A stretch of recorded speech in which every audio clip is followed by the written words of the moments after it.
शांति का सागर महिष्मती, शक्ति और संपन्नता का प्रतीक। राजा महेंद्र बाहुबली के शासन में राज्य शांति और समृद्धि का आनंद ले रहा था। प्रजा खुशहाल थी और राज्य की सीमाएं सुरक्षित थीं। अपने पिता अमरेंद्र बाहुबली की तरह महेंद्र भी न्यायप्रिय और प्रजापालक शासक था। उसकी प्रजा उसे पूजती थी। उसकी रानी देवसेना उसके साथ कंधे से कंधा मिलाकर चलती थी। दोनों ने मिलकर महिष्मती को नई ऊंचाइयों पर पहुंचाया। लेकिन इस शांति के पीछे एक तूफान उठ रहा था, एक ऐसा तूफान जो महिष्मती की नींव हिला देने वाला था। दूर समुद्र के नीचे नागलोक का रहस्यमय राज्य था। इस राज्य का शासक था नागराज, जो अपनी शक्ति और क्रूरता के लिए जाना जाता था। नागराज के दिल में महिष्मती के लिए गहरी नफरत थी। उसे अपने पूर्वजों के अपमान का बदला लेना था। उसने कसम खाई थी कि वह महिष्मती को राख में मिला देगा। नागराज ने अपने सबसे भयानक योद्धाओं को इकट्ठा किया। उन्होंने गुप्त रूप से महिष्मती पर आक्रमण की योजना बनाई। यह आक्रमण महेंद्र और महिष्मती के लिए एक ऐसी चुनौती साबित होने वाला था जिसकी कल्पना उन्होंने कभी नहीं की थी। सदियों पहले महिष्मती और नागलोक के बीच एक भयानक युद्ध हुआ था। इस युद्ध में महिष्मती के राजा ने नागलोक के राजा को पराजित कर दिया था। नागलोक को अपमानित होना पड़ा था। यह अपमान नागराज के दिल में गहराई तक समा गया था। वह अपने पूर्वजों का बदला लेने के लिए बेताब था।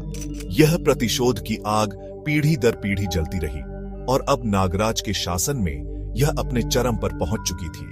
महिष्मती पर आने वाला खतरा अतीत के सायों से उपजा था और यह खतरा महेंद्र के राज के लिए एक बड़ी चुनौती पेश करने वाला था। महिष्मती के वीर सेनापति कटप्पा अपनी वफादारी और युद्ध कौशल के लिए प्रसिद्ध थे।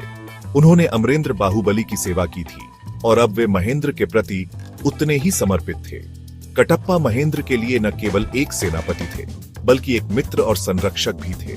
उन्होंने अपने जीवन को महिष्मती की रक्षा के लिए समर्पित कर दिया था। उनका वचन लोहे की तरह मजबूत था।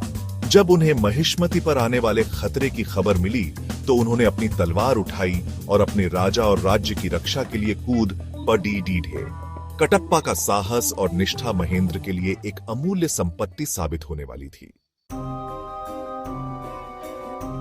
नागरिकों को पता भी नहीं चला कि कब नागलोक के योद्धा समुद्र से उभर आए। उनकी आंखें लाल थीं और उनके हाथों में जहरीले हथियार थे।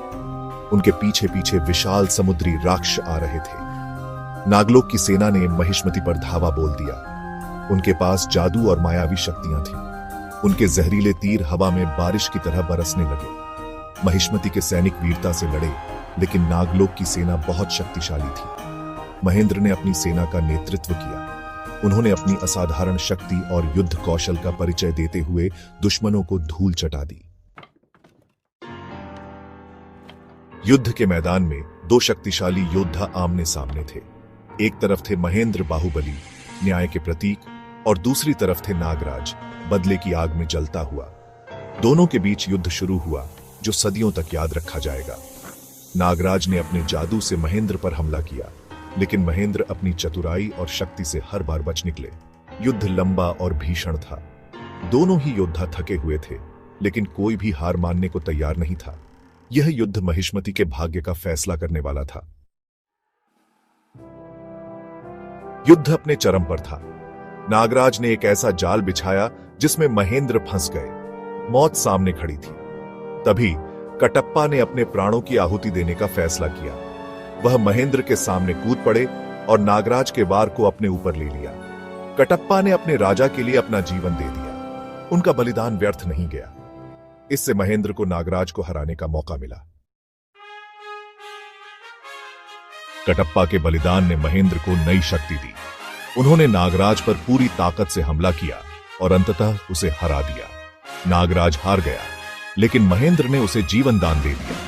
महेंद्र ने नागराज को समझाया कि बदला लेने से कुछ नहीं हासिल होगा। उसने नागलोक के साथ शांति संधि की पेशकश की। नागराज महेंद्र के न्याय और दया से प्रभावित होकर शांति प्रस्ताव स्वीकार कर लिया। महिष्मती और नागलोक के बीच फिर से शांति स्थापित हो गई। यह युद्ध न्याय, त्याग और शांति का प्रतीक बन गया।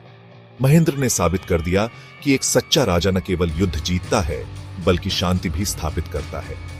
कटप्पा का बलिदान महिष्मति के इतिहास में हमेशा के लिए अमर हो गया।